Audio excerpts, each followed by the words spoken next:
It's it was moved by Councillor Walker and seconded by Councillor Morrison, and it will go up in a moment when the electronic whizzes manage to do this. I beg your pardon? Happy to speak to it in the interim. I'm not constrained by technology. Or even impacted.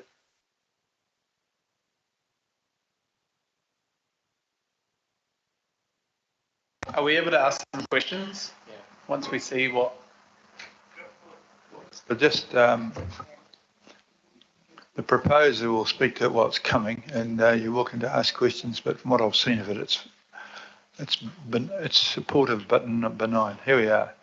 That the council notes the financial situation facing the council in light of the forecast $295 million operating budget shortfall and recent severe weather events and ongoing economic uncertainty, encourages the chief executive, local boards and local council organisations to closely scrutinise and manage any spending and where possible consider stopping or limiting new discretionary spending. There is.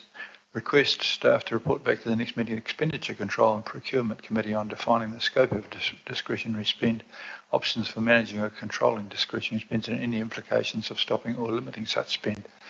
I think that's quite a sensible series of statements. It probably doesn't do much more than encourage the behaviour which is already there. Councillor Walker will speak to it, and then I have Councillor Hills and Councillor Ferry, I believe. Entirely supportive. This council needs to be on a war footing in private organisations that I've been involved with where there's been a necessity for a cut or a freeze. A memo would go out to every member of staff across the organisation, because generally everyone is involved everywhere and everyone can take a measure of responsibility. So I would hope that that is the type of message that goes out, which is somewhat more than simply encouragement. Everyone across our organisation needs to be informed. Just as an aside, as much and all as we've had a cyclone, all of the requirements for a cyclone still exist. We're in that season. They form. The ocean temperatures continue to be warm, and they are forming. So as much and all as we are responding to something now, we could be responding again. So I have a real concern that this organisation goes on an appropriate performance so that it can both respond now but also is prepared. And as the Mayor has said, and we all know, we have an immensely tight budget already. And these words are entirely modest in my opinion. So thank you. Councillor Hills. Well, nothing what Councillor Walker said actually says what's up there. So I'd just like to ask some questions. What exactly is discretionary spending? What is the definition? Who's defining that? Because that was the issue at the Expenditure and Control Committee, and that's why it didn't end up on the table. So who's defining that? What does that mean? Staff are going to be scratching their heads because they're already doing this for months, if not years, with COVID. So what does this mean? I think item C addresses that, if you'd like to read it. No, I guess I was asking the mover, Mr. Chair, Mayor, sorry. Could I please have the mover define what discretionary is? What are staff reacting to when you ask them this? I mean, I'm sure any of us can look up the standard Webster dictionary and you'll get a delineation of what discretionary means. I don't have it on me, but I think officers know that they have discretion within their budgets. But the critical thing is the message here, that things are tight, that we need to build back better. That's self-evident. And Councillor Walker, as Mr. Morrison said, we need to tie-ho. You asked me to respond and I'm responding. You're not answering the question. I just would like to know what we're voting on. What is discretionary spending? Yeah. What is the... Up there. It's there. So could I ask another question? Item C quite clearly says to request to put that on the defining the scope of discretionary. So, I'm going to rule you out for talking. Carry on. That's nonsense. okay, this goes to then another committee, but was the over $1 million we've spent removing people's waste off berms counted as discretionary? That wasn't budgeted? I'm not answering that question. I think this is an encouragement, and it is to be seen in that regard. I don't think it's anything particularly new, but Councillor Ferry. Thanks. My question is similar to Councillor Hill's, but perhaps we could think about the services prioritisation framework in terms of where we think discretionary sits. So for some people, discretionary might be anything that is not a must. So that would potentially include a should, could, won't. We're still going through a whole lot of processes around trying to work out what should fall in should, could, won't. And I'm really concerned that we are all bringing different definitions of discretionary spending to this resolution, and that some of us will think that it's just the must, and some of us will think it's must, should, could, and then we're having an active argument over some of the could and won't at the moment for the forthcoming budget. So I'm at this point not comfortable with how this sits at all. And just harking back to what Councillor Bartley said, discretionary spending, it's often people's jobs. Thank you. Councillor Dalton, please. Thank you. To either Jim or Peter, we would have no idea of the unintended consequences of this either, would we? And if we look at Councillor Hill's example, that was a discretionary spend that was actually needed at that time. I'm not comfortable. Well, first of all, letter D, it says it's going to come back as discretionary spend, but we're asking to vote on it now without actually knowing what it is. What are the possible unintended consequences, not just for council, across the CCOs? So I think, not wanting to circumvent the debate, but the same challenge emerged, I think, through the conversation of the Expenditure Control and Procurement Committee, in that there is a piece of work required to define the scope of what we mean by discretionary spend and what choices we could make, how we control it, and the implications of stopping that spend. We're not proposing, I don't think you're proposing in this amendment that we do anything other than define what we mean by it and understand the implications and make a recommendation as to how we manage it.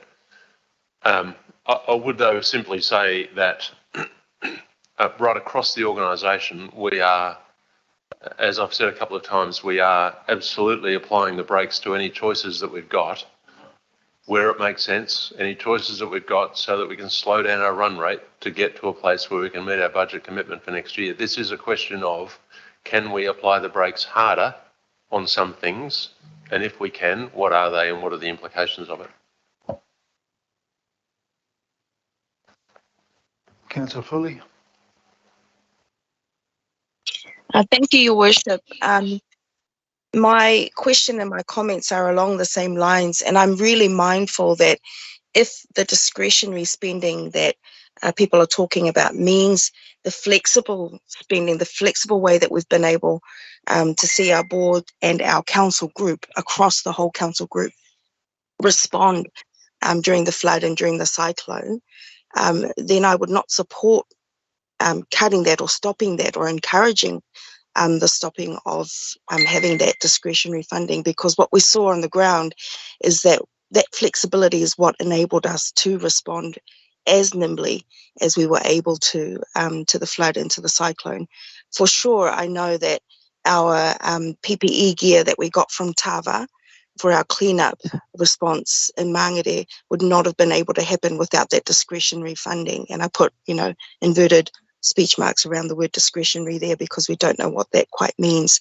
So I'm just really uncomfortable here in the same way that others are around the room, because I think it may mean, and I don't know if that's really the intention of the mover and the seconder, but I think in reality, what it may mean is that we just simply wouldn't have that flexibility and that ability to respond when something really unexpected happens in the way that we've been able to on the ground in my experience. Kia ora. Thank you, Your Worship. Thank you. That's a new discretionary spending, and I think they're probably talking about other things, but still. Councillor Turner. Thank you very much. I strongly support this, and I think we're overthinking it. Yesterday, I walked into my small business I've had for 40 years with 5.5 staff, and I said, hey guys, we've dipped back into overdraft. The workbook looks empty. Cut all discretionary spending. Share some short weeks if you have to. You know what we're in. You know what we have to do. You know, we're all in this together. Thank you very much. And I walked out. They knew what I meant. I knew what they were going to do. We're just having a stiff reminder. Thank you. Councillor Lee, and thank you, Councillor Turner.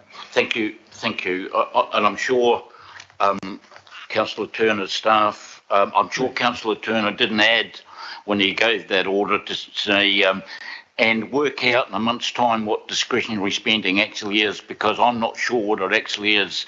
And that's what we're doing here, unfortunately. With all due respect, this is just, in the circumstances, this is just too weak. Notes the financial situation facing council. Well, it's a grave financial situation for a start. Encourages the chief executive, local boards and council controlled organisations. You encourage people to go and exercise. You know, this is a serious situation. Councillor Williamson's draft resolutions uses the words directs. Now, I think encourages it's too weak, and where possible, consider. Again, the intent has been weakened. And finally, the killer blow, request staff to come back and tell us what discretionary spending is in a month's time. That's not closing the stable door after the horse is bolted. That's shooing the horse out the door first and then closing it. And so I really do think that we need to tighten up the wording. We need to tighten up the wording here. Otherwise, it looks all a bit hollow. And I can tell you that the CCOs in particular will read the tea leaves, will read between the lines, and they'll know that this is not that serious. And therefore, I think we need to tighten up the wording and to make sure that our intent is perfectly clear and that we are serious about this. Thank you. Thank you very much. Just to make it clear, the governing body doesn't have the power to direct, but we can certainly encourage, and I think you're dead right. Andy Baker. Thank you, Bishop. So at the risk of upsetting my learned colleagues over there, I certainly won't be supporting it. I just find it absolutely a waste of time, to be fair, and a little bit insulting. I mean, I had over 12 years. I actually trust our guys that with our staff actually know that the situation we're in, and don't need us to keep telling them, and so I'm more than happy I'll be voting against it. I don't see the point. I think it's a waste of time even discussing it, and that we should actually just be concentrating on what we need to concentrate on. And if you want to know what discretionary is, go and spend some time at a local board who spend more time talking about their discretionary budget, because the only thing they can talk about, and we're talking it to them, saying to them, just put a hold on it, and what that does for our communities. So if we apply it to them, we apply it to ourselves and all our little pet projects. Councillor Newman. Within the annual plan, the long-term plan, we understand what the CapEx lines are. They are defined, they have been agreed. They are not discretionary. We understand what the consequential OPEX lines are. They are agreed, they are funded. They are not discretionary. In response to a civil defence emergency, the The budget is spent for a civil defence emergency response. It's required because we have to do it. We have national legislation around civil defence emergency management, which requires that response. It will be something that is resourced. Sometimes that will have to be funded retrospectively, actually, in order to ensure that we can build back as part of a recovery effort. I don't think that's discretionary. There are other budget lines that we currently do not have full disclosure to. The look through into the budget is not that obvious. Hopefully it will become more obvious. I'm pretty clear as to what is not discretionary insofar as CapEx and the consequential OpEx for that. I actually think that we don't spend enough consequential OpEx on renewal of our assets, and when we do want to renew assets, people want to spend that money differently on things for which it's not a renewal, it's a cycleway. But that's a whole different debate, Chair. I think that I do think that the amendments are not as clear as they could be insofar as the definition. It would be good to have more clarity on this. It will come back to that particular committee, but I don't see what there isn't going to be a breakdown in the capacity of the organisation to spend if we pass this resolution. So I do hope that the Chief Executive can address in short time what Councillor Williamson has been requesting insofar as the understanding of the other operating cost lines are, because that would be very helpful to allow that committee to undertake the work for which it has been mandated. Thank you. Councillor Henderson.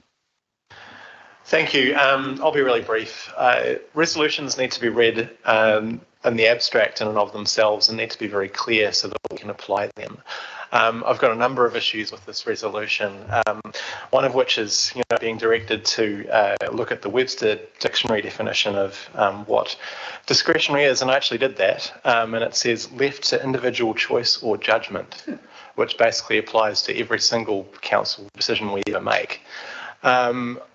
I think Councillor Ferry made a fantastic point around the prioritisation matrix, which deals with D fairly well. We actually have done a lot of the work that D has required us to do already. Finally, my issue is that, it's ultra vires of us to tell local boards what to do through this mechanism, and I'm not comfortable with that either. So for that reason, I'm out. Councillor Watson. I wouldn't classify this resolution as a waste of time, Mr. Mayor. If I look at the actual wording and you judge your decision on what's actually written down, we're noting the financial situation, 295 million operational budget shortfall at the last time we looked. Goodness knows what the next one will be. We're over $11 billion in debt. We've had severe weather events that have brought up any number of additional costs, which to this point remain unquantified. We have rising costs in the economy as a whole, etc., etc. So I would say that that is a pretty dire situation by any stretch or any definition, Webster Dictionary, Oxford aside. What is our response? To encourage as the Chief Executive. I wouldn't say encourage is the strongest verb in the world. Encourage. I don't think the police, encourage people not to commit crime. They tell people not to commit crime. So that's an incredibly limp verb to be using as a starting point from where I'm sitting, given the circumstances that we all know that we're facing. Someone talked about the abstract. Well, I've got an instance that isn't abstract. It's a real world situation where one of the entities in the Auckland Council, I'm not going to say which one, had a budget for an initial project of 1.8 million last year. As a consequence of number of shortcomings in my view that characterise this project, that increased to 2.25 million in a relatively short space of time. And then just recently, the latest spending of additional 3.45 million on top of that to do with this particular project. Now, in my view, that is an entirely discretionary and unneeded, unwanted spend. Now, I don't know where else that type of decision has been made within this organisation, but I know for a fact that that is taking place right here and now. So if that's magnified out across the COs and different divisions of council, that could amount to quite a significant amount of discretionary spend that at the very least should be reminded to be scrutinised, and where possible, consider stopping. Where possible is an important qualifier there. I would imagine if it's any of the highly valued community spending, and I don't include personnel or staff costs in that's contractual, that's not discretionary. If people are on contracts in this organisation, you can't just remove people. So the instance that I'm aware of definitely fits that bill there.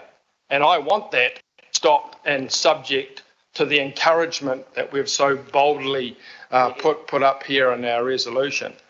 And I would just say by conclusion, Mr. Mayor, Councillor Williamson from November of last year has consistently asked for all the information that goes to budgets around here, so that that very definition of what may or may not be discretionary could be brought to us to make a judgment on. That has consistently not happened, and I would suspect part of the frustration today is to do with that ongoing refusal to make that sort of information that we need to make informed choices. I don't hear anyone saying anything about that. Or is it just accept everything as gospel? Well, I think this resolution goes some way to finally trying to bring this matter to a head. Otherwise, what are we doing here? We have no control, we have no direction, and you just end up taking what's put in front of you. Well, B tells us these are changed times and we can't continue to do that. Thank you. Councillor Bartley, please. Oh, thank you. I'm just going to make a comment. I don't have any questions, but you're allowing comments, so I'm going to go with it. I wanted to acknowledge Councillor Williamson because you've always raised expenditure, always, and I respect that. But in this instance, I won't be supporting this. I think the use of the word encourage is just really trying to tell people what to do in an environment where people already know it's hard. They already know money is tight. They already know they could lose their jobs. Our community groups already know not to apply for funding because we don't have any money for them. So their projects are in jeopardy. People already know it's tough. They don't need another reminder or to be encouraged like this in this way. I also think it goes against the tenets of shared governance that we have with local boards. This is us trying to tell them what to do, and I've never been a supporter of top-down kind of statements like that. I think this also plants the seed of attacking the credibility of those that make the decisions that are listed in C. And I don't think that's a good way to run our business of council. I think there's too much ambiguity here, and where there is too much ambiguity, to me, it leads to irresponsible decision making. So for those reasons, I won't be supporting this. Thank you. It's supposed to be questions, but thank you, Councillor Fletcher. Thank you, Your Worship. I was actually going to put some comments in the sidebar, but I'm reminded that the protocols are that we're not to use the sidebar for debate.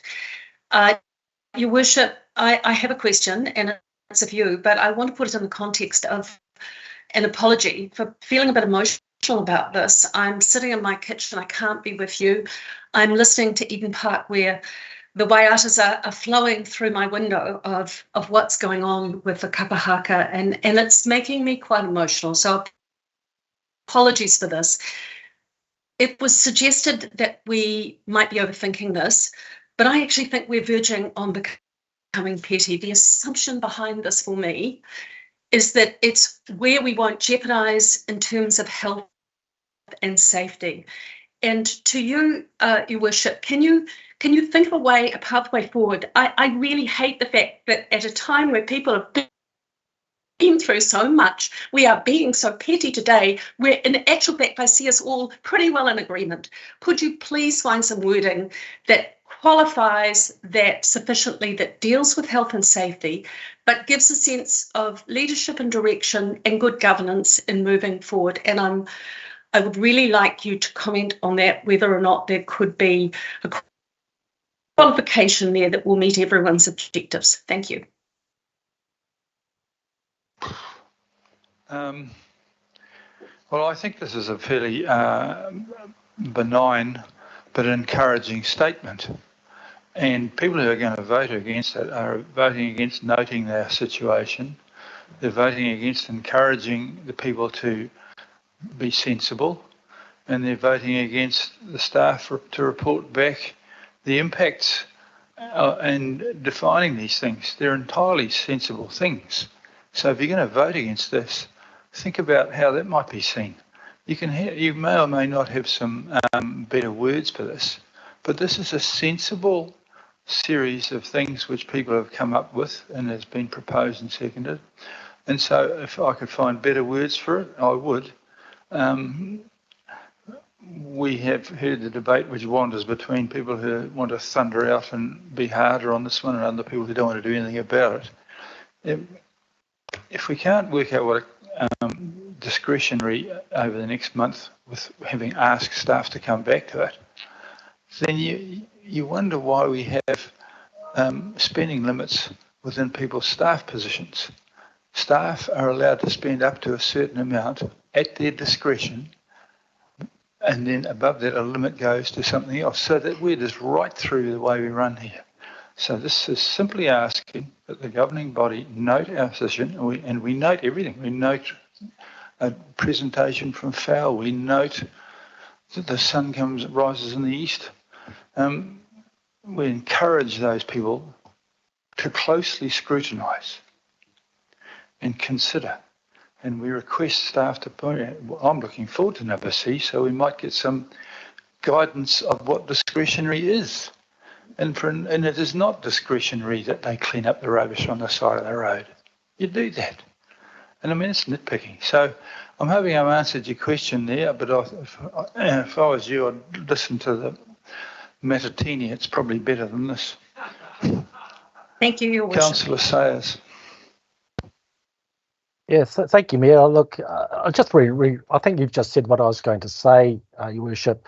As what I was angling for a little bit earlier in the debate, just reinforcing your comments there, they're bang on the mark. This is a reinforcement through to particularly the way I see it, to the directors of the CCOs.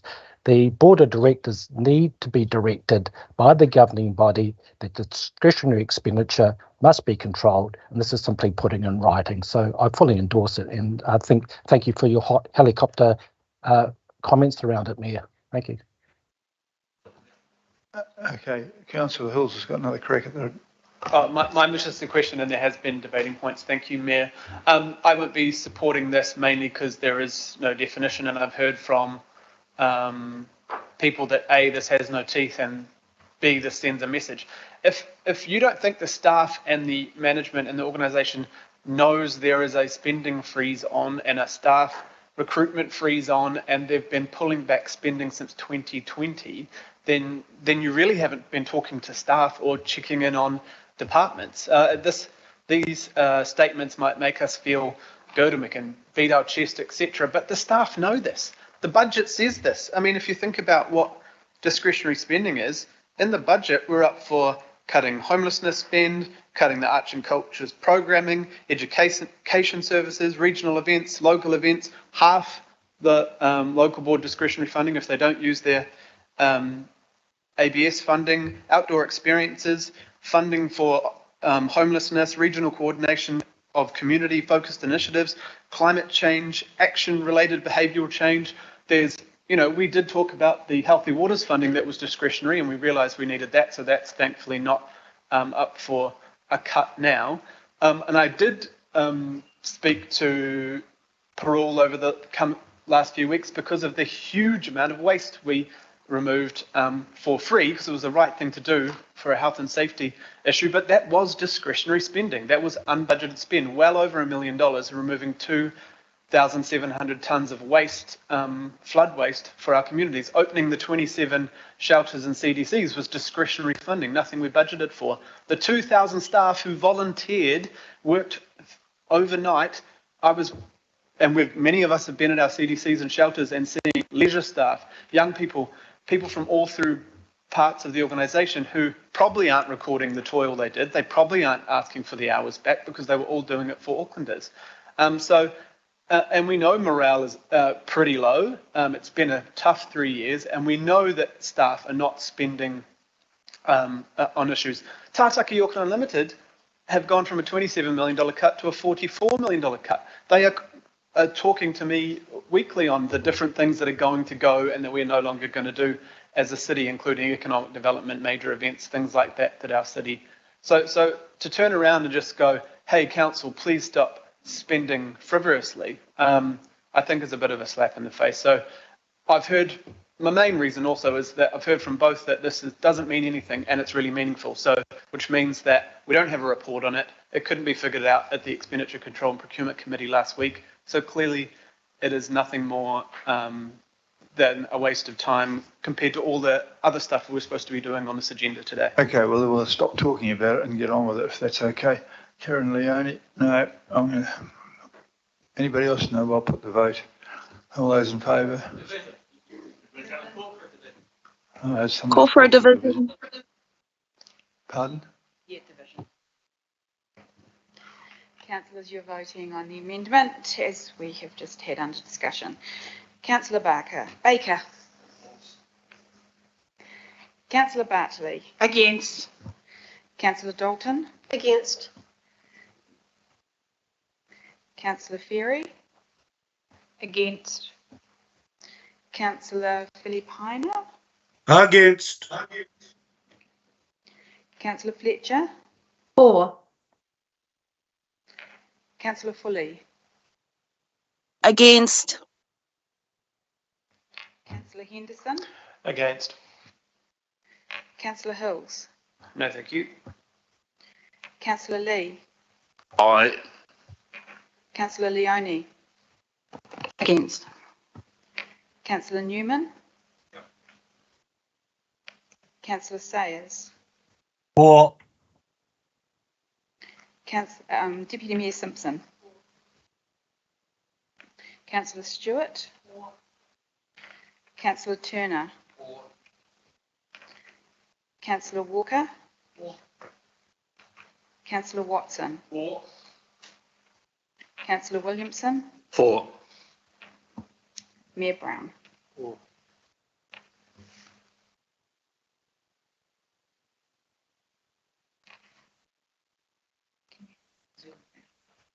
So that is carried 11 votes to 9. I think we've just about finished the report from the Chief Executive and the Finance. Are we able to comment on the actual report now? Yeah. So we've got a substantive, comprehensive thing with regard to the Chief Executive and the financial report.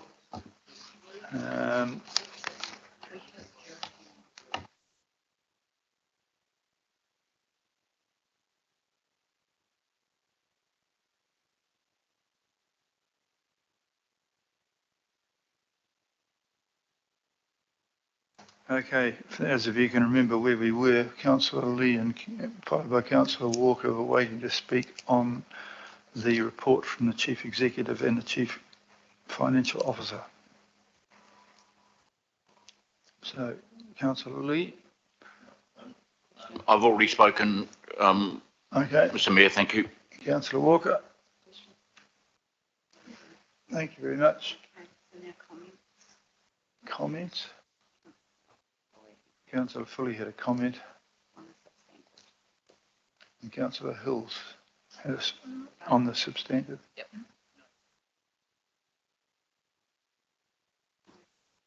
You. Fully, please. Oh, thank you, Your Worship. I think I've already asked enough questions and others have asked the questions that I wanted to ask, but I did want to just make special mention of our staff who've been working really hard in response to the flood and the cyclone, and a really special mention for Tava, who's been incredible, and Moya and Saga in our catering team as well. Kia ora. Thank you, Your Worship. Councillor Bartley, please. Oh, thank you. I just wanted to acknowledge the council, everyone involved with the emergency response. I think it's a marked difference from what we saw with the initial flooding. When it flooded, we didn't have any evacuation sites that we knew of to let people know where to go when they were able to get out of their flooded home.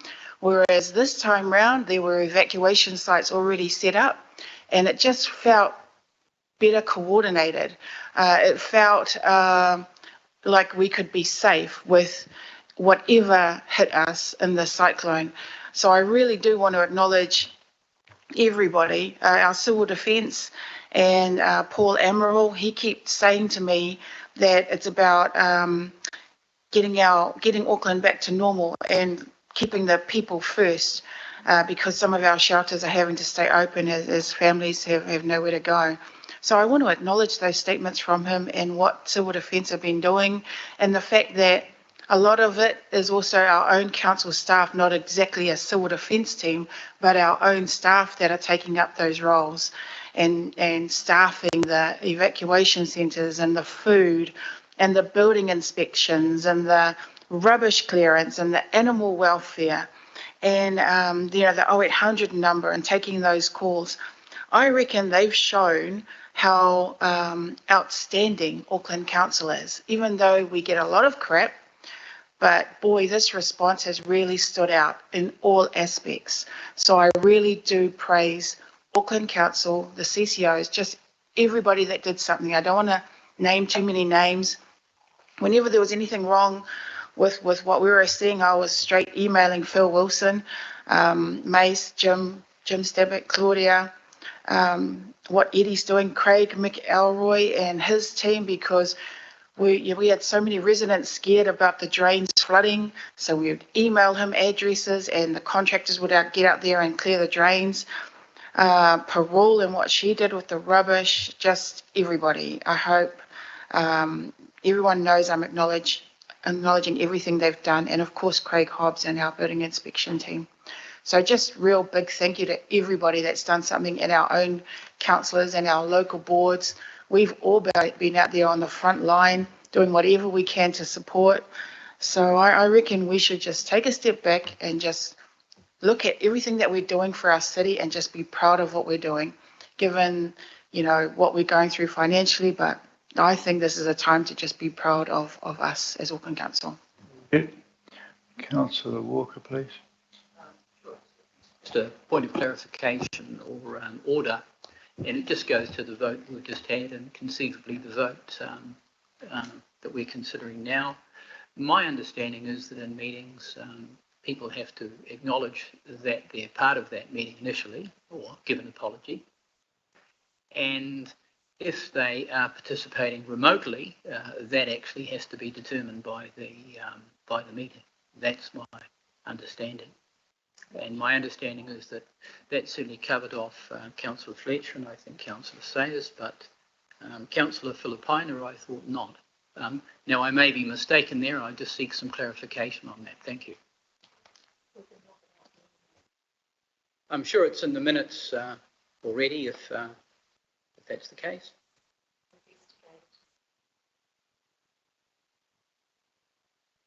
I think it's all covered, but thanks very much. Councillor Turner. It's all right, Mr. Mayor, thank you. Councillor Leone.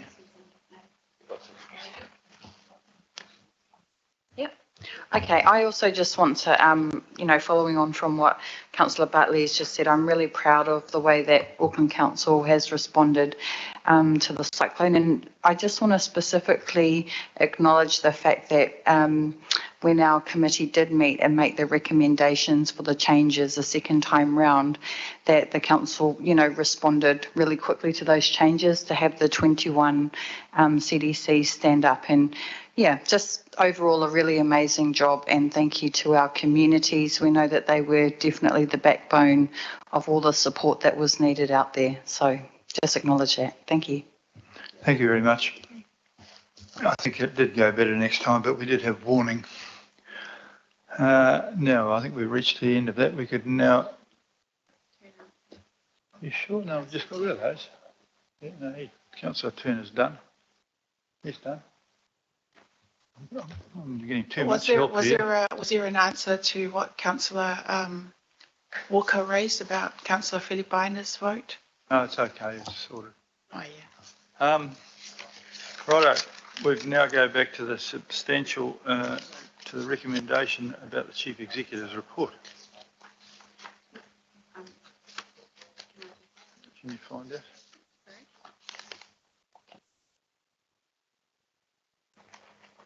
Councillors, can I just clarify that the electronic attendance is in order for all 4 councillors? Oh, that's good to hear. Thank you for that.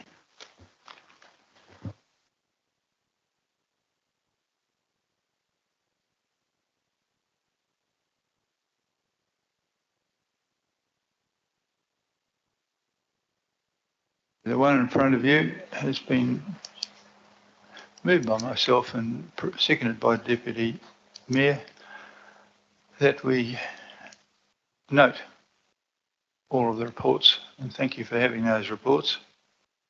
All those in favour, please say aye. Aye. Contrary? Against? Against BCD, Filipaina. Okay, we'll note you. I could say that's carried there.